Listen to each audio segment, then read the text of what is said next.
Hello everyone, Father John from St Ignatius at St Heliers Parish with you on this, the 25th Sunday of the Church's year. We're still in level 2.5 here in Auckland, and I hope the stress of it all is not beginning to pressure you too much.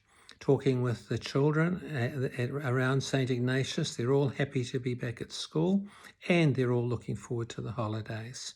Something to learn from them. But the readings today invite us maybe to use our lockdown experience to think a little bit more profoundly on the bigger picture. God's ways, as God looks down upon us, and God's thoughts are a bit different, but we need to sort of slowly struggle towards a wisdom way of dealing with what this pandemic is doing to our land, our society, and our world. Jesus gives us a very, very challenging parable.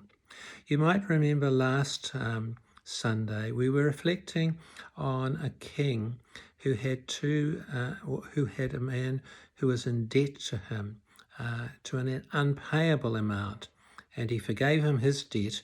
And then that same man went out and took the person by the throat, and he owed him 1 day's wages. Now, we come to this gospel. We've jumped an entire chapter, which I'm a bit sad about, but we have the picture of another landowner.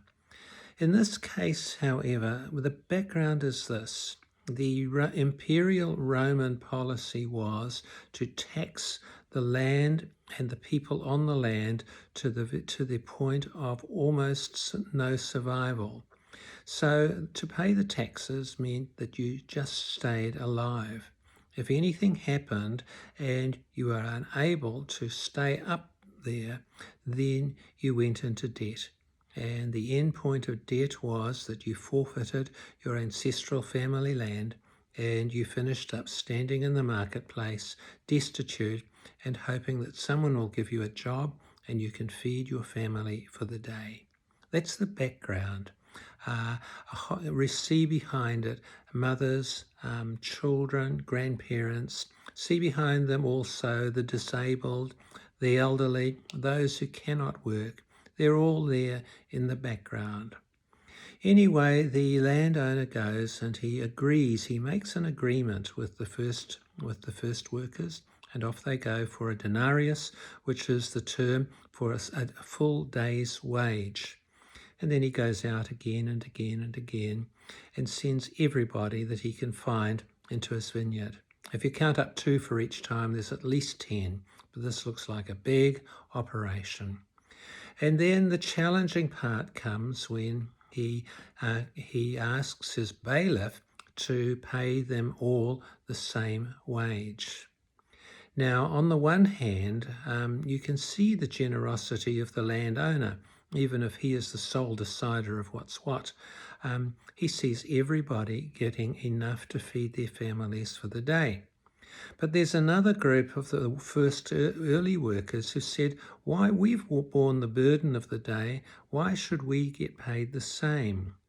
You can hear behind that some of the principles of Catholic social teaching, equal pay for equal work. The women will understand that in our society today.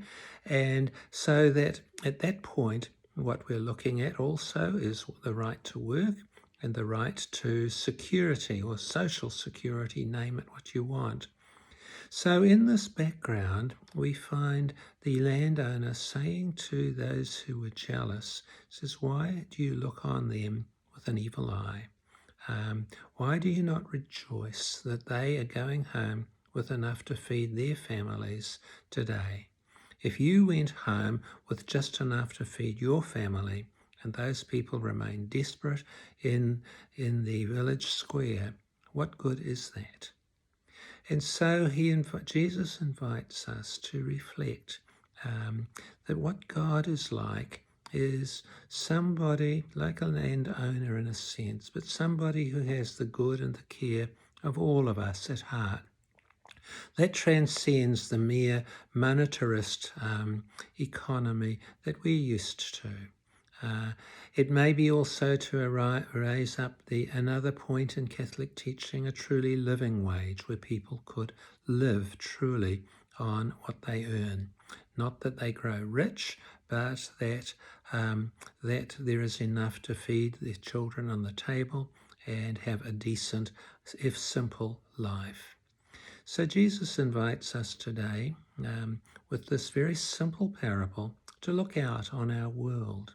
Pope Francis says it's a wonderful chance to shape our economies with an eye to the poor and to review the fundamental relationships in our society with an eye, I think, to the generosity of that landowner. He's the businessman here, and he is the one who makes the compassion of God come real. Wouldn't it be great if we didn't need to have the food baskets at the back of our church? Happy Sunday.